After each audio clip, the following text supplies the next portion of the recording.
मेरे साथियों नमस्कार।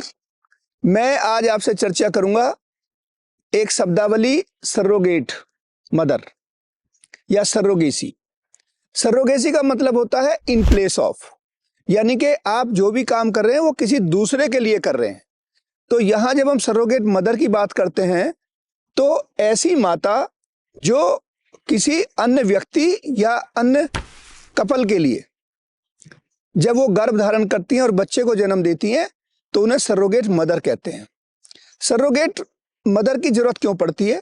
साथियों, ऐसे कपल जब स्वयं बच्चा पैदा करने में किन्हीं कारणों से वो अक्षम होते हैं तो उन्हें किसी दूसरी माता का सहारा लेना पड़ता है अपनी वंशावली को बढ़ाने के लिए। तो सरोगेट मदर के लिए कानून बनाए गए भारतवर्ष में, और जो हमारा सरोगेसी रेगुलेशन एक्ट 2021 है उसके द्वारा अब ये रेगुलेट होता है। सरोगेसी होती कितनी तरीके की है? मुख्य रूप से सरोगेसी एक तो होती है जो ट्रेडिशनल होती थी।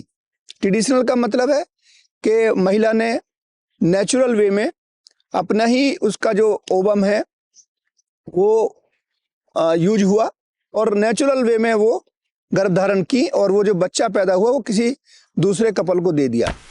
ये जो तरीका था पहले ये परिवारों में होता था। कई बार लोगों ने जो मैरिड कपल थे उन्होंने किसी अपने दूसरे परिवारजन के लिए बच्चा पैदा किया और उसको दे दिया, तो ये बल्कि एक तरीके का अडॉप्शन का मेथड था। अब ये जो हमारा लॉ आया है 2021 में उसमें उसको बंद कर दिया गया है। दूसरा, जो भी हमारा जो जेस्टेशन सरोगेसी है उसमें जो महिला का अंडा है जिसे हम ओवम कहते हैं और स्पर्म वो उस कपल का होगा जो बच्चा पैदा करना चाहता है। दूसरी बात यह है कि केवल अल्ट्रुइस्टिक सरोगेसी ही परमिटेड है। अगर कोई पैसा लेके गर्भ धारण करके और सरोगेसी करेंगे तो वो अवैध होगी। और एक चीज और इंपॉर्टेंट है, कौन सरोगेसी करा सकते हैं?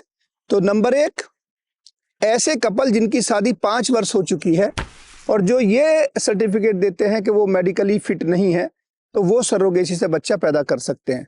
सिंगल मैन बच्चा पैदा नहीं कर सकता। ऐसे लोग जो LGBT हैं या सिंगल हैं वो भी बच्चा सरोगेसी के द्वारा पैदा नहीं कर सकते। तो काफी स्ट्रिक्ट रूल रेगुलेशन बना दिए गए हैं। पैसा लेकर के सरोगेसी नहीं की जा सकती, ये बात आपको ध्यान रखनी है। जब बच्चा सरोगेसी से होगा तो जो इंटेंडेड पेरेंट है वो उसको मना नहीं कर सकते। इन्हीं शब्दों के साथ बहुत बहुत धन्यवाद। नमस्कार।